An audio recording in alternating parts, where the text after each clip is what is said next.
नमस्कार। फेरि आज अर्को एपिसोडमा भेट भएको छ। आज पनि कुरा गरौँ आगामी आम निर्वाचनकै बारेमा।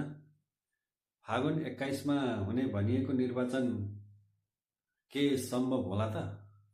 चुनाव होला वा नहोला? यस विषयमा अझै पनि अन्योलता नै छाएको छ। प्रष्ट रूपमा भन्न सकिने स्थिति छैन। कोही कसैले पनि अहिलेसम्म भन्न सकेको स्थिति छैन। सरकारको त धर्म हो, जुन काम लिएर त्यो सरकारमा बसेको छ, जुन उद्देश्य त्यसको छ, उसले चाहिँ चुनाव हुन्छ गर्छु भन्ने उसको त नैतिक र कानुनी दायित्वभित्र पर्छ। उसले त भन्ने नै भयो। यसका अलावा स्वतन्त्र ढङ्गबाट यसलाई हेर्ने हो भने चुनाव हुने वा नहुने भन्ने सम्भावना 50-50कै छ। यसै भन्न सक्ने स्थिति छैन, किनकि यो निर्वाचन केवल हाम्रो नेपाल र नेपालीका लागि मात्रै भइरहेको छैन।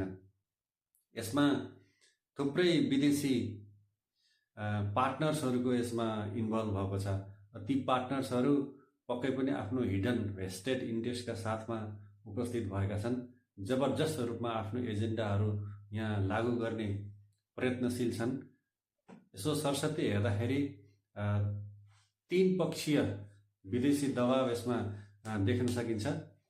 एउटा त स्पष्ट नै छ, कोद्वारा जेनजी आन्दोलन बनाइयो। हुन त जेनजी आन्दोलन हुनुमा ती विदेशीको पूर्णतया सहभागितालाई चाहिँ हामीले मान्न सकिँदैन, किनकि हाम्रा जेनजी भाइहरू पनि वास्तवमा यो पहिलाको भ्रष्ट सरकारको विरुद्धमा त्यो अन्यायपूर्ण जुन कामहरू गर्ने गर्थ्यो, सोसाइटीलाई बन्द गरेका थियो, आफ्नालाई मात्रै अवसर दिने, अर्कालाई नदिने, यस्तो सम्पूर्ण कामहरू भएको थियो। यो सबैबाट विरक्तिएर अति नै भएर खट्नै नसकेर हाम्रा भाइहरू चाहिँ मैदानमा उत्रिएका हुन्। तर त्यही जेनजी भाइहरूको आन्दोलनलाई दुरुपयोग गर्दै केही विदेशी षड्यन्त्रकारीहरू पनि त्यसमा सहभागी भए र ठुलो हाम्रो नेपालको धन जनको चाहिँ क्षति हुन गएको यो सत्यबाट कोही पनि अनभिज्ञ हुनुहुन्न।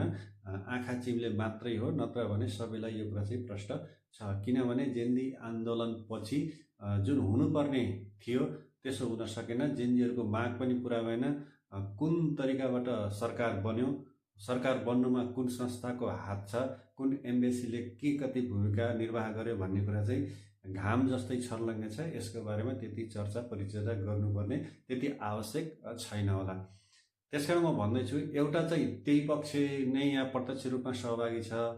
उसले आफ्नो उद्देश्य अनुसारको यहाँ निर्वाचनको परिणाम निकाल्न चाहन्छ। अर्को चाहिँ छ हाम्रो दक्षिण छिमेकी मुलुक पनि आफ्नै इच्छा अनुसारको यहाँ रिजल्ट होस् भन्ने चाहन्छ।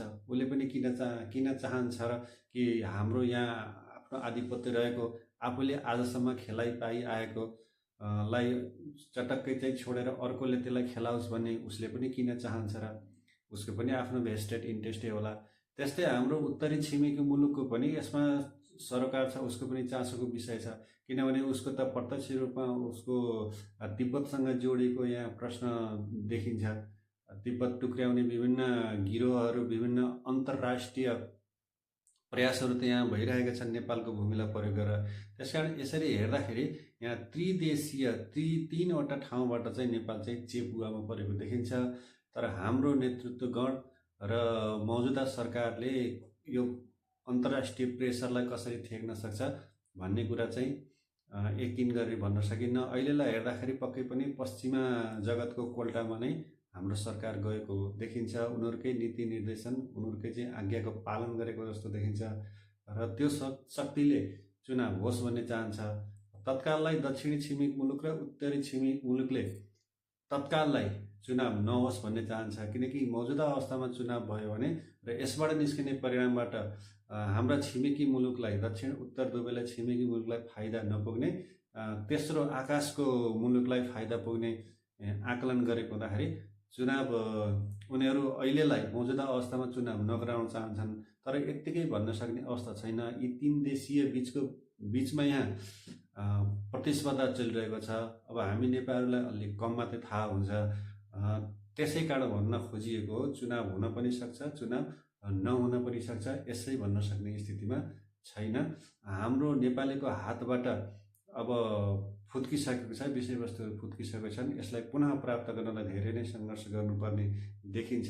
हामीहरू आवेगमा बग्छौँ, सामाजिक सञ्जालीय सञ्चारबाट आएका कुराहरूमा हामीहरू बहकिन्छौँ। यसै भन्न सकिने स्थिति छैन। चुनाव हुन पनि सक्छ, चुनाव